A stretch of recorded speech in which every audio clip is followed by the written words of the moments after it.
Brazil হারায় কুষ্টিয়ার এক যুবক আত্মহত্যা করেছেন। আর এই খবর ছড়িয়ে পড়তেই স্তব্ধ হয়ে গিয়েছে গোটা বাংলাদেশ।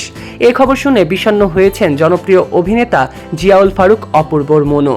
তিনি নিজেও একজন ব্রাজিলের কট্টর সমর্থক। ভেরিফাইড ফেসবুক পেজে বিষয়টি নিয়ে বার্তা প্রকাশ করেছেন এই জনপ্রিয় অভিনেতা।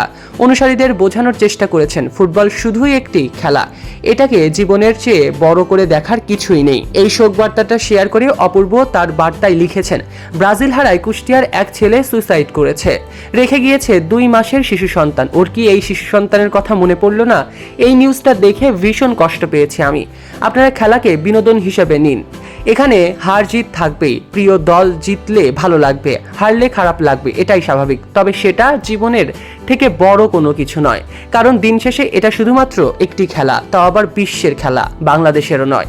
খেলার সঙ্গে স্বাভাবিকভাবেই ট্রোল বা কটাক্ষ জড়িত, তবে সেটাও যেন মাত্রা অতিরিক্ত না হয়। অপূর্ব সেখানে আরও বলেছেন, ট্রোল খেলার অংশ, তবে অতিরিক্ত ট্রোল, অপমান বা হেয় করাটাও বন্ধ করুন আপনারা।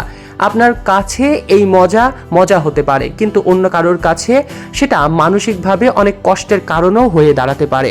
এর ফলে তার মৃত্যু পর্যন্ত হতে পারে, তা তো আপনারা দেখলেনই। কুষ্টিয়ায় ঘটা এই কাণ্ড নিয়ে এখন সরব হয়েছে পুরো দেশ। ব্রাজিল আর্জেন্টিনার এই খেলার মধ্যে যে এমন কাণ্ড ঘটিয়ে ফেলবে বাংলাদেশি যুবক, তাকেও ভাবতেও পারেনি। সৈকত আহমেদ নূর, সেলিব্রিটি লাইফলাইন।